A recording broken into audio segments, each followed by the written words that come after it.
జూబ్లీహిల్స్ ఉప ఎన్నికల అభ్యర్థిపై బీజేపీ రాష్ట్ర ఎన్నికల కమిటీ సమావేశమైంది. మరింత సమాచారం మా ప్రతినిధి జ్యోతి కిరణ్ ను అడిగి తెలుసుకుందాం. జ్యోతి కిరణ్, బీజేపీ ఎన్నిక కమిటీ సమావేశానికి సంబంధించి సమాచారం ఏంటి?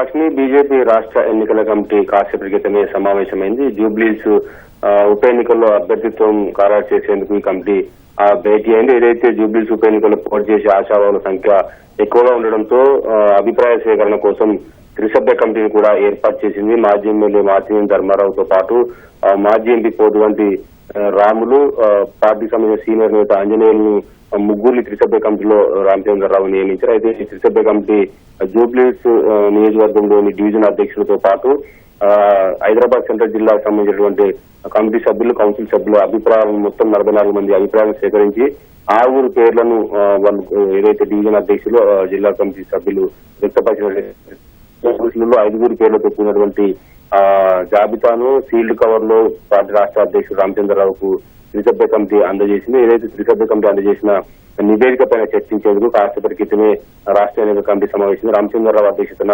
జరుగుతున్న సమావేశానికి కేంద్ర మంత్రి కిషన్ రెడ్డితో పాటు పార్టీ సంస్థాగత రాష్ట్ర ప్రధాన కార్యదర్శి చంద్రశేఖర్ తివారీ కూడా హాజరయ్యారు. మరో కేంద్ర మంత్రి బండి సంజయ్ లక్ష్మణ్ హాజరు కావాల్సిండగా వ్యక్తిగత కారణాల రీత్యా హాజరు కాలేనట్టు అయితే తెలుస్తుంది. మొత్తంగా అయితే ఏదైతే త్రిసభ్య కమిటీ ఇచ్చినటువంటి 5 పేర్లు ఉన్నాయో 5 పేర్లు కూడా ప్రాధాన్యత క్రమంలో ఇచ్చినట్టయితే తెలుస్తుంది. ఈ రాష్ట్ర ఎన్నికల కమిటీ ఏదైతే కిషన్ రెడ్డి, రామచంద్రరావు, చంద్రశేఖర్ తివారీ ఈ ముగ్గురు కూడా ఏదైతే త్రిసభ్య కమిటీ ఇచ్చిన 5 పేర్లు అందులో 3 పేర్లను ప్రాధాన్యత క్రమంలో ఎంపిక చేస్తున్నట్టు తెలుస్తుంది. 3 పేర్లను సామాజిక అంశాలు, ఆర్థిక అంశాలు అన్నిటిని బేరీజు వేసుకొని 3 పేర్లను ప్రాధాన్యత క్రమంలో ఎంపిక చేసి అధిష్టానానికి ఈ రోజు మధ్యాహ్నం కల్లా పంపించినట్లయితే తెలుస్తుంది.